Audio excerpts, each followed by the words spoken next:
صحابہ سے عموماً ہمارے شیعہ زیادہ آشنا نہیں ہے، چونکہ ان کے بارے میں گفتگو نہیں کی جاتی، بھلے کہیں کوئی اعتراض کرنا ہو، کہیں کوئی تعریض کرنی ہو اہل بیت کے حوالے سے تو وہاں کرتے ہیں، لیکن جو صحابہ رسول اللہ کے خوب کثیر صحابہ ہیں، اور قرآن کریم نے ان کے فضائل ذکر کیے ہیں، ان کا مقام ذکر کیا ہے، ان کے لیے بہت اعلیٰ درجات ذکر کیے ہیں۔ وہ جو شہید ہو گئے بدر میں، وہ جو شہید ہو گئے احد میں، دیگر جنگوں میں حضور کے ساتھ تھے، انصار بالخصوص جنہوں نے رسول اللہ کے لیے اتنی فداکاری کی، اتنی جان نثاری کی، اور حضور نے قرآن مجید میں اللہ تعالیٰ نے ان کے لیے یہ عظیم فضائل ذکر کیے ہیں۔ یہ ایک پہلو ہے صحابہ کا، اور ایک جیسے نہیں تھے صحابہ، یہ بات ذہن میں رکھیں۔ یہ تاثر تو دیا جاتا ہے صحابہ سب ایک جیسے تھے، نہیں تھے ایک جیسے۔ قرآن نے بھی انہیں ایک جیسا ذکر نہیں کیا، حضور کی نظروں میں بھی ایک جیسے نہیں تھے، تاریخ میں بھی ایک جیسے نہیں تھے، مختلف قسم کی شخصیتیں اور مختلف ان کے درجات اور مختلف ان کے مراتب اور مقامات ہیں۔ خوب ان میں سے عزیزان یہ ایک پہلو ہے کہ اللہ کے نزدیک ان کا مقام کیا ہے، رسول اللہ کے نزدیک ان کا مقام کیا ہے۔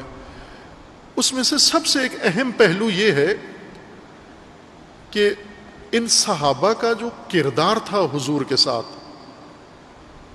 یہ آئے حضور کے ساتھ شامل ہوئے، شامل ہو کر ان کے اندر تبدیلیاں آئیں۔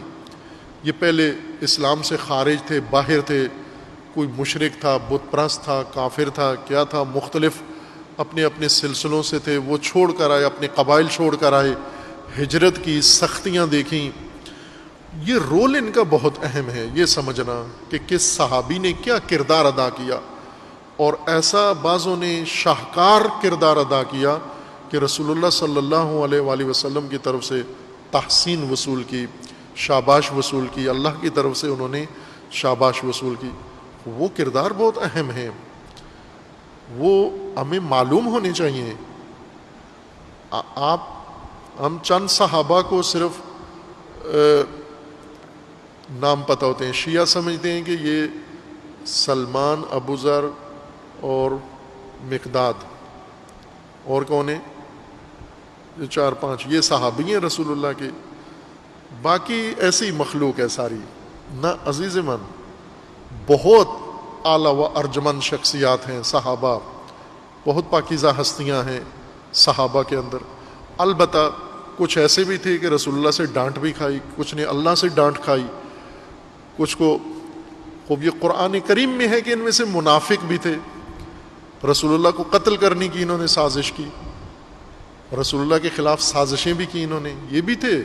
قرآن میں ان کا ذکر ہے، اشارہ ہے کہ ان میں سے منافقین بھی ہیں، اور کچھ ان میں سے ایسے تھے جو کبھی کبھار مشکلات بھی کھڑی کرتے تھے۔ خوب یہ مختلف کردار رہے ہیں، لیکن وہ جو اعلیٰ جنہوں نے بیعت کی رسول اللہ کے ساتھ، جنہوں نے ہجرت کی رسول اللہ کے ساتھ، جنہوں نے جنگیں لڑی رسول اللہ کی ہمراہی میں، جنہوں نے شہادتیں اور جنہوں نے جان و مال اپنا سارا نثار کیا، ان کی بہت عظمت ہے ان صحابہ کی۔ اس لیے ان کا کردار جاننا بہت ضروری ہے کہ انہوں نے کیا کردار ادا کیا ہے۔ اس وقت جو فرقہ وارانہ ذہنیتیں ہیں ان میں ایک یہ نقصان ہوا ہے کہ اہل سنت اہل بیت سے دور کر دیے گئے ہیں، اور شیعہ صحابہ سے دور کر دیے گئے ہیں، اور دونوں غلط کام ہیں۔ صحابہ و اہل بیت کا مقام برابر نہیں ہے۔ صحابہ خود بھی معترف ہیں، قرآن نے بھی اہل بیت کی برتری ذکر فرمائی ہے، رسول اللہ نے بھی بیان فرمائی ہے، اور صحابہ کی تعریف سے یا صحابہ کی زندگی پڑھنے سے اہل بیت کا مقام کم نہیں ہوتا۔ اہل بیت کو بڑا کرنے کے لیے صحابہ کو گرانا یہ ضروری نہیں ہے۔ صحابہ اپنے اعلیٰ درجہ پر فائز ہوتے ہوئے بھی اہل بیت ان سے اوپر ہیں۔ یوں نہیں ہے کہ امیر المومنین کا مقام اس وقت بنتا ہے جب صحابہ سارے بیٹھ جائیں، پھر لگتا ہے بڑی قد ہے امیر المومنین کا۔ نہ عزیز من، سارے صحابہ اوپر نیچے ڈبل ہو کے بھی کھڑے ہو جائیں پھر بھی علی کا قد سب سے بلند تر ہے. وہ ایک علیحدہ مقام ہے. یہ نہیں ہے تفضیل کہ دوسروں کو گرائیں دوسروں کو نیچے کریں گے تو امیر المومنین کا مقام ثابت ہوتا ہے.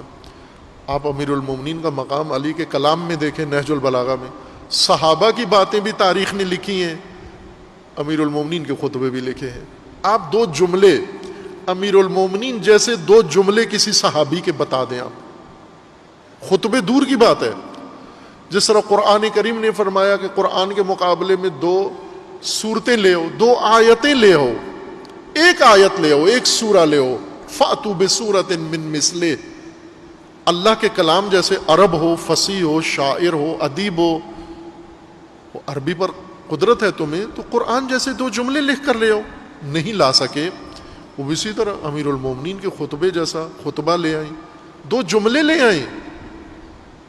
نہیں ہے. امیر المومنین کا مقام اپنی جگہ بہت اعلیٰ و عرفہ ہے, لیکن امیر المومنین کے لیے یہ نہ ہو کہ صحابہ کو ہم حتماً نظر انداز کریں تاکہ اہل بیت کا مقام نمایاں ہو. نہ عزیز من, رسول اللہ نے یہ کام نہیں کیا.